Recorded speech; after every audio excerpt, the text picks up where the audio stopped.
There's nothing like spending time in Branson, Missouri. Hi, I'm Byron Tyler on Bot Radio Network. This is our Mid-South Viewpoint Special Edition coming to you from our Bot Radio Network Branson studios. And if I got a treat for you, we have a friend, and I say friend, a new friend, all the way from Snowball, Arkansas. Pam Yancey is the president of the Branson Chamber. Pam, howdy. Howdy, how are you? How are you doing? I'm good. We are starting a new era, a new tradition. I'm hoping this can be a continual thing with you and with me as a co-host as we do this show from Branson for so many years. Lynn Berry has been my right hand, been sitting right where you are all these years. She decided up and retire on us. She did, and I'm telling you, I'm keeping up with her on social media, and she's already had a vacation to the beach, and I think she's probably got 3 or 4 more.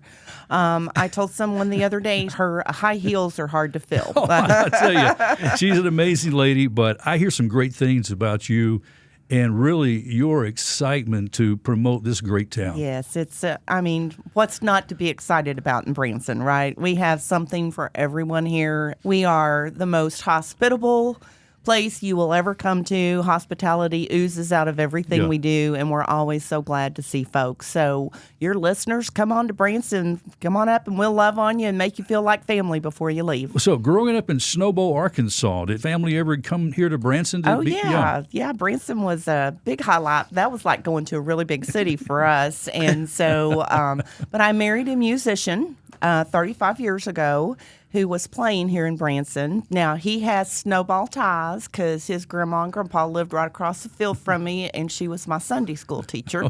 So when I married my husband, I moved from the little bitty town of Snowball to Branson, and I had to learn how to use my signal light on the car because I didn't know where everybody was turning. I was homesick. And one day I just thought, you know what, I'm just going to start treating my customers. I was a banker for 35 years. Just going to start treating my customers like they're my family, and pretty soon they became my family. So I have family here in Branson that I love dearly. Raza's Theater is a welcoming place, yes, and they've got a wonderful show. And Dustin Tavella is the highlight star of that show. He's a magician, actually won the 2021 America's Got Talent. Yes, sir. That's an accomplishment. Congratulations. Thank you so much. Dustin, welcome to the program. Thank you very much. Appreciate it, man. Thank you for having me. I was just thinking back, my first time in a magic shop when I was a kid, I remember going in and there would be this guy behind the counter and he pulled out all these great little tricks and say, you can do this and do that. And I would try to make the coin disappear or whatever. And I was mesmerized by magic. Who isn't? Yeah. So when was the first time that magic kind of started becoming of interest to you? Yeah, so I grew up right outside of Philly, and right there by Atlantic City. And my grandparents were big gamblers, so they would get comp rooms and show tickets all the time. And every time there was a magic show in town, they would take my parents and me and my sister, and so we would go and see these magic shows. And I just fell in love. I think like any little kid, I thought magic was amazing. But then there was a flea market by us that had a magic shop stand thing, and my uncle came home one day and brought me my first real magic trick. Not one of the little plastic ones from Walmart. It was a real professional magic trick. And I was like, I didn't even know this was a thing. I didn't know you could buy, I didn't know this was a thing you could buy. Which actually, when you think about it, it's magic is a talent you can buy, right? You can just go to a store and buy magic tricks. But man, I fell in love. And so around that time too, I learned to twist balloons and stuff. So I started dressing up like a clown and twisting balloons, and super random, but my parents had just kind of turned their lives around. They had been, struggling with different things, addiction and affairs and all this stuff in my family. And there was this couple that stepped into my parents' lives and kind of got my parents back in church and sober and back on their feet. And there was a guy speaking that had this ministry for kids with inner city youth. He was like, man, does anyone here want to volunteer? He's talking to the church, and I'm 8 years old, just raised my hand. I didn't know he was talking to the adults, but I was like, this sounds like he's doing some cool stuff. So he asked if I wanted to dress up like a clown and twist balloons and do magic tricks for the other kids. And I think that was, for me, the beginning of realizing, man, I can use these things that I love to be a blessing to other people. And so that's really been the heartbeat behind all of this stuff, is just not only being able to do what I love, but that it's not for me. It's just the purpose behind it of being able to just love on every audience, whether it's people at a dining room table or in a theater or on America's Got Talent stage. So it's been really cool. And that was a journey. I mean, a lot of work has to go into going from just doing a few tricks to getting on stage like America's Got Talent, right? Yeah, for sure. Well, and what's funny is, so when I got to be like, 12, 13 years old, I was like not cool to dress up like a clown anymore. And I was embarrassed and self-conscious because my friends, everyone's trying to be cool. And I'm like, I'm a clown. So I actually stopped doing magic for a long time. I never thought like I could still do magic and just not dress up like a clown. But when the clown costume went, the magic went with it. So I actually didn't do magic for most of my life. Once I graduated high school, I became a missionary. I was in full-time missions, just traveling around, helping people build houses, sleeping on church floors, just everything we could I just wanted to bring hope to people the way that couple did for my family. I was like, it was very real to me. I always tell people the first time I experienced magic, it wasn't a card trick and it wasn't a coin trick. It was humans. And I was like, man, we as people have the ability to impact lives. So after high school, became a missionary, got really passionate about music. I was leading worship a bunch, but then started writing, pursued a music career for a long time, got to do all kinds of stuff in my music career, music for television and film. I was working with people like Selena Gomez and did the song for the 100th anniversary of the Rose Bowl and all these things. And eventually got caught up in just the excitement of the accomplishments, and I kind of lost sight of why I started in the first place, and it was to serve and love on people. So I kind of had to take a step back for a minute, and my wife and I, along with my sister, started a homeless ministry in Los Angeles.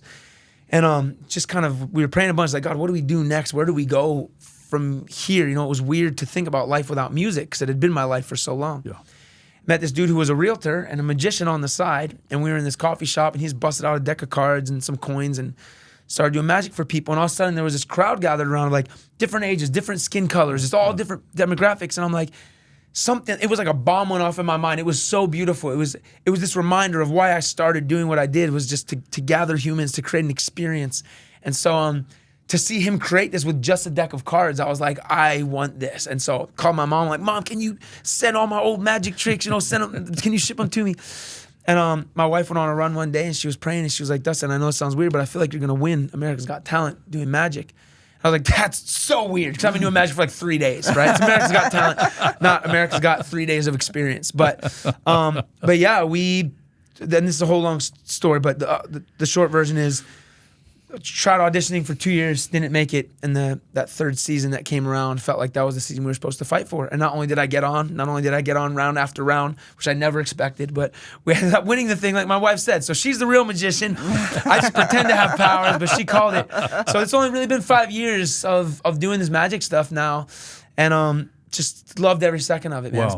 It's been really, really fun. Pam, I love what Dustin's saying about purpose. Yes. That's powerful, isn't it? It is very powerful. And when you think about bringing someone to Branson, and he brings the values that we hold so dear. Yeah.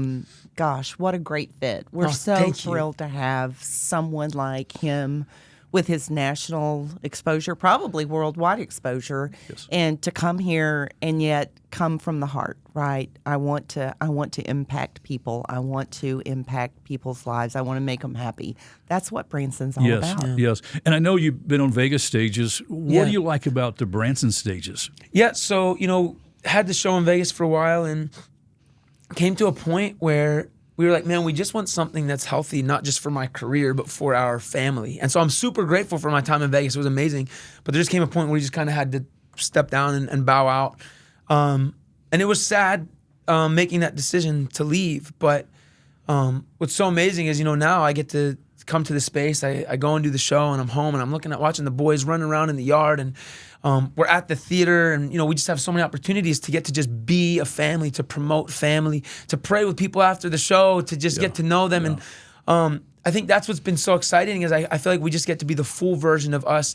And for me, I get to be the full version of me, not only as a performer, but as a person. Okay. And again, it's nothing against Vegas. I'm so grateful Yeah. for my time there and the people I got to work with. But Branson is just a really special place. And when you think of Vegas, it's like this world where everyone knows about Vegas. Yeah, But yeah. that's not the stuff that we get excited about. Like, we get excited about the places where we can thrive, and we can see people coming in, and we can encourage families to keep being families, right? To not get caught Yeah, up in this stuff yeah. that I got caught up in my music career. Yeah. To me, magic is my second chance to do this right. I lost myself the first time, and I don't want to lose myself again. And so Branson is a place where I feel like I get to be that, but it also keeps me in check because the values here are amazing as well. So. Yes, they are amazing, Dustin. So tell me about, Ross's Theater. When are your shows? So I have shows on Monday, Tuesdays, and Thursdays. So Monday at 2, Tuesday at 8, Thursdays at 2, and then Saturdays, we have a bunch of Saturdays added in the busy seasons at 8 o'clock, which is great. I'm still traveling a bit, so this is our first year here, so we're kind of trying to transition into the space, building out this show, while also kind of building some of the other stuff that we've been working on. You got a website? We do, DustinTavella.com. You can go to raiselive.com and get tickets, but if you go to DustinTavella.com, you'll be able to get tickets there, and actually, we have a thing. If you're a pastor, we have a thing. There's a promo code pastor. If you're a pastor, you can show us you're a pastor. You can't just everyone say they're a pastor. But if you do work for a church, you get free tickets to come and see. I love that. So we have a promo. That. That's beautiful. We love encouraging people who are just blessing people with their lives. So we want to be a blessing to them Dustin, as well. thank you so much for stopping by. Now it's time for me to do some magic. You're going to have to disappear. Yeah, amazing. Just for our next guest, you know. Perfect. But we appreciate you stopping by. Awesome. Thank you so much. You.